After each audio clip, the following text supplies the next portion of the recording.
Jonathan, have you got any news about Sean Hampton? I'm still investigating. In the meantime, I have some questions. All right, just ask. What is the antagonism between your Brotherhood of St. Paul's Stole and the Guard of Prewen? It is an old and sad story, Jonathan. The story of a betrayal and of a definitive schism. Who betrayed who? I suppose each side would tell you the fault lies with the other. This I know for sure. A long time ago, members of the Brotherhood chose to hunt down vampires. How many are you in the Brotherhood? You mean today? Not many. A dozen, perhaps even less since the war. We are scholars, Jonathan. We favor quality to quantity. Tell me, Edgar, have you ever heard about a vampire made of blood? I mean, without any physical form, but a shape of blood. What are you talking about? Have you seen such a phenomenon yourself? No, I was just daydreaming. Since blood seems to be the key of our existence, I imagined what could be the ultimate state of a vampire. I see. Well, too bad you didn't see such a creature. It could have been a fascinating subject of observation. Tell me, Edgar, how did you meet Lady Ashbury? I met her 9 years ago. I was working in Scotland at the time in a sanatorium the good lady visited from time to time. She subsequently offered me a position here, at the Pembroke Hospital. Pembroke Hospital? Why that name? I'm not quite sure. I think it's meant to refer to the Earl of Pembroke. Perhaps it's someone she used to know? Why offer you this position? I'd already been experimenting with blood-borne diseases and transfusion methods. Without success, I'm afraid. How could I refuse such a fascinating creature? So, in 1911, I took charge of the Pembroke. Tell me, Edgar, have you ever heard about a vampire made of blood? I mean, without any physical form, but a shape of blood.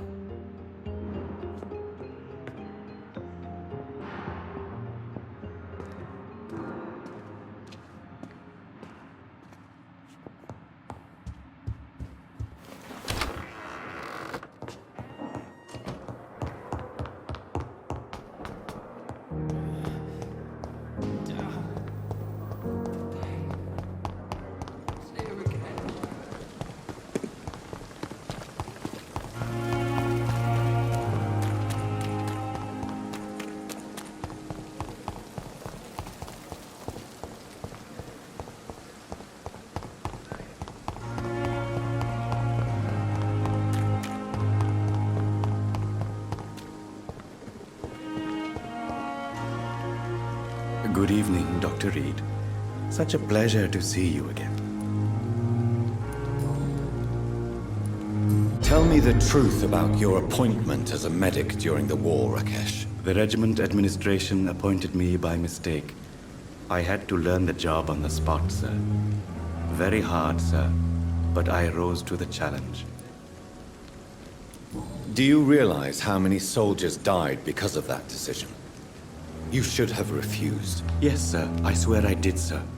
But no one listened. When the first wounded arrived, I had to do what I could. It is an unbelievable story, Mr. Chidana. It was a time beyond belief, Dr. Reed. But I'm happy not to deal with the wounded. I prefer caring for the dead now. You can't impersonate a doctor. You can't improvise a medical education. People could die at your hands. You're absolutely right, sir. But as a field surgeon, it was more like being a butcher. Do you believe you have really helped these people? My ratings were within the averages of the regiment. I saved lives, Dr. Reed. Does that not say enough about triage and war surgery?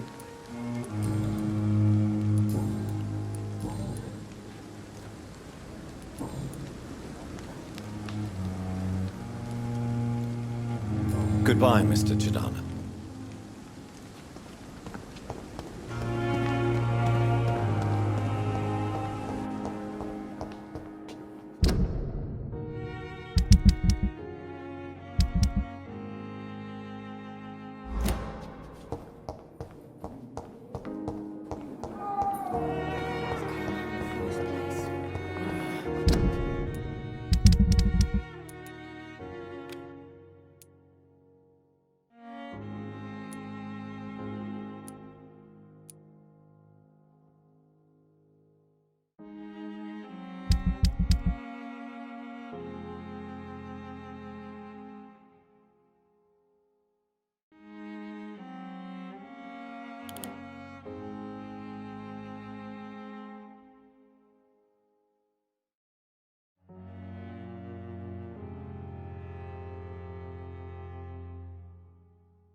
Time has lost its effect on me, but the suffering continues.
traces of a pinkish foam at the corner of the lips.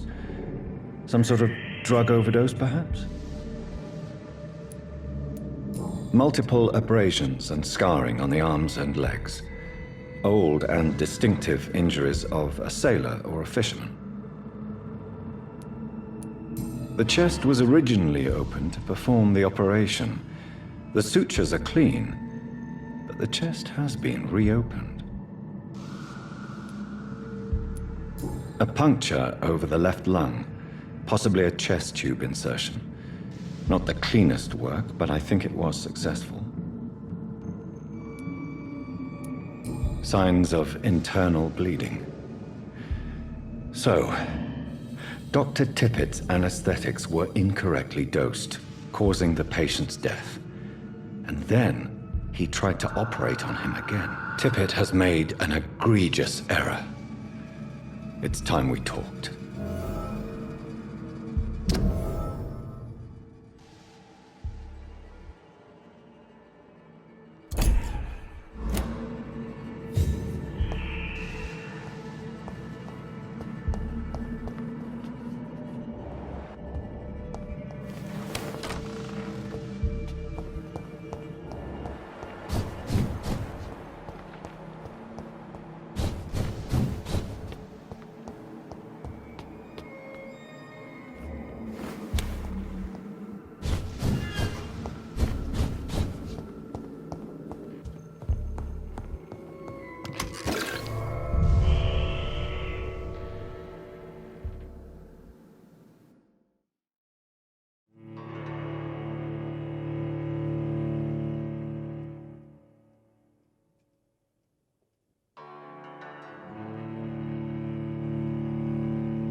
Good evening, Dr. Tippett.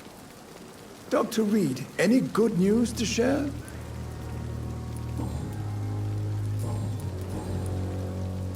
Corcoran, I want you to tell me about Mr. Connor. How did he die? What happened? He was my patient. He died because of my mistake.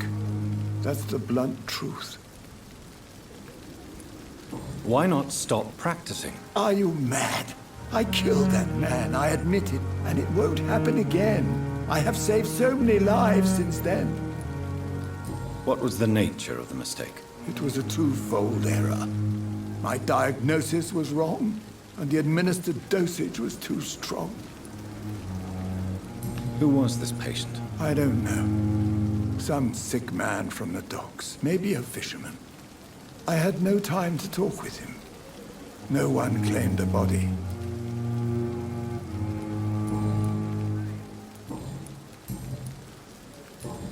Goodbye, Dr. Tippett.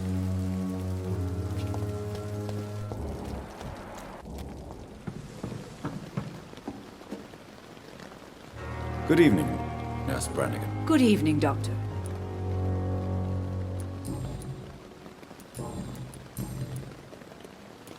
Tell me what Dr. Tippett did. I know his mistake caused a patient's death. If I had not covered up his error, Dr. Tippett would have been fired from this hospital.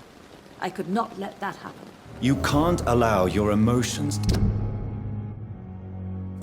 dictate your conduct concerning patients, Nurse Brannigan. Look around you, Dr. Reed.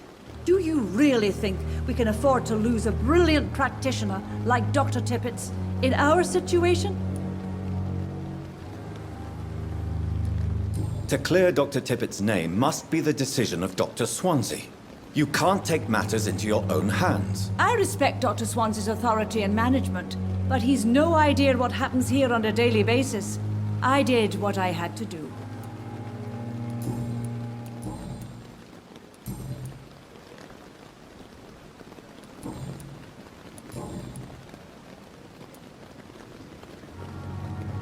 I've decided that I won't reveal Dr. Tippett's, shall we say, misdemeanor. I'm so glad you share my point of view. Dr. Tippett's is a brilliant practitioner. We most definitely need his know-how. I hope you're right. This is a huge risk we're taking. Dr. Tippett's must regain his confidence. Please, keep this decision between you and me. He doesn't need to know you found out.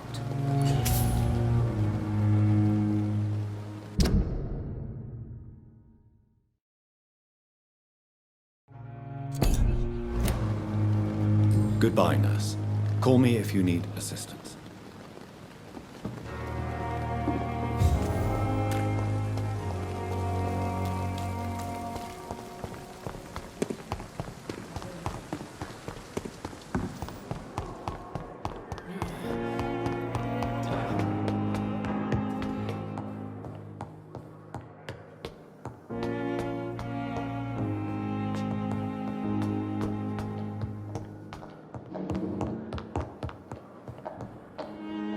It's locked.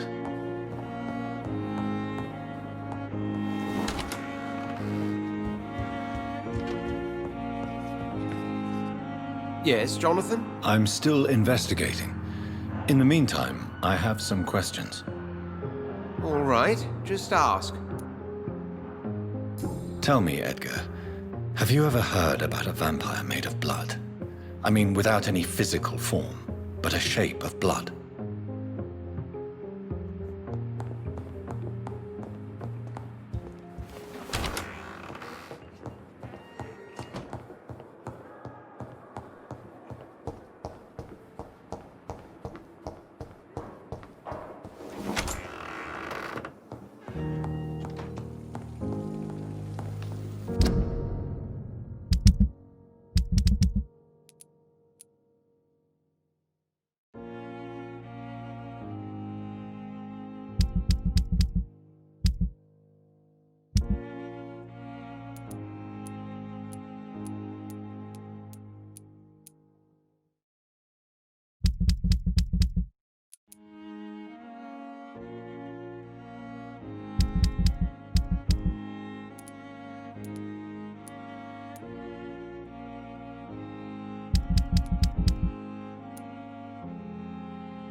Strickland's project could be dangerous. I have a mind to report him to Dr. Aykroyd.